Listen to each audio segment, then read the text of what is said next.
కళ్ళలోను పెద్ద ఏనుగు కనపడింది రా, పొద్దునేది ఏనుగు నువ్వు పీనుగా చేయవు ఇక్కడ. అది కళ్ళలో కనపడింది, ఏనుగు ఇంట్లో ఉండదు. ఏనుగు ఇంట్లోకి వచ్చి నువ్వు ఉండవు. అంటే కళ్ళలో ఉన్నదేది ఎల్లో రాదు. కళ అంటేనే అంత అదృష్టి గోచరం. అంటే కళ గురించి అనవసరంగా కళలు కానీ దాన్ని విశ్లేషణ చేసేసి తెల్లారకట్టే గుర్రం కనపడింది. గుర్రం కనపడితే ఏమవుతావు? నువ్వు గాడిదవుతావు, కంగారు పడక.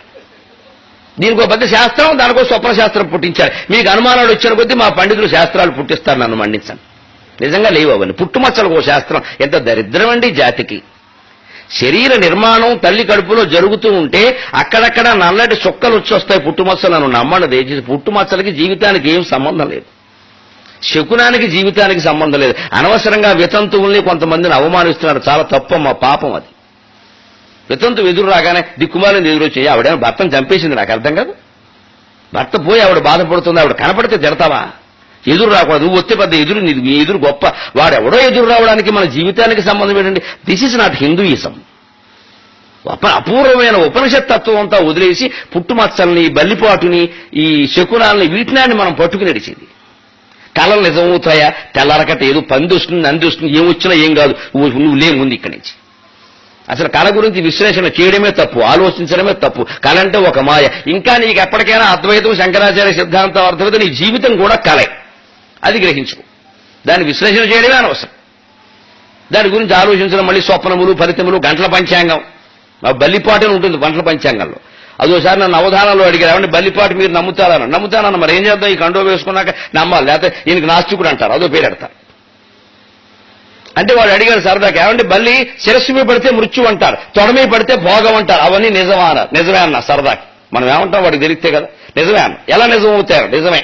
శిరస్సు మీద పడితే మృత్యువు, తొడ మీద పడితే భోగం అని అన్నారు తప్ప బల్లికో మనకో చెప్పలేదుగా అన్నాను. పాయింట్ అది. వాడికి బుర్ర తిరిగిందే. బల్లికో మనకో మరి అంతే. బల్లికి అవన్నీ శిరస్సు మీద పడితే మృత్యు. ఎందుకని? మన శిరస్సు మీద బల్లి పడితే చక్కమని కొట్టు, అది గోడకెళ్ళి కొట్టుకుని చచ్చింది, దానికి మృత్యు. తొడ మీద పడితే భోగం. గోడల్లో, బూజుల్లో, దిక్కుమాలం చోటంతా తిరిగే బల్లి నీ తొడ మీద పడితే కుర్రాన్ని బెడ్ మీద పడినట్లే, దానికి అది భోగం. అందుకని బల్లి కోసం రాశారు పంచాంగం. అది చూసుకుంటుంది నువ్వు మానయ్యన్నా. గుడ్డి నమ్మకాలంటే నాకింత మంట.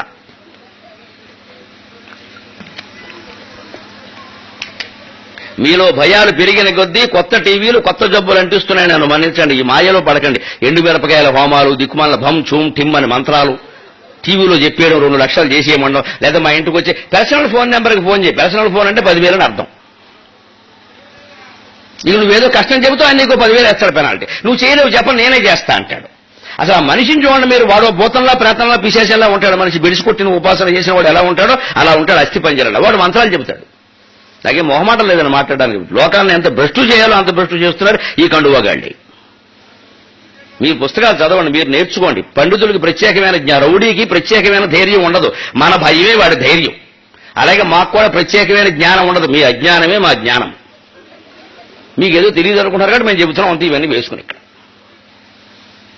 అందుకని చెబుతున్నాం. స్వప్నలబ్ధ పదార్థం గుణం పోలే కళలో లభించిన దాని గురించి మళ్ళీ మాట్లాడక. అది నిజం అవుతుంది, అది అవుతుంది, దీని గురించి ఆలోచించగా. It's a dream. వదిలే ఆ విషయాన్ని.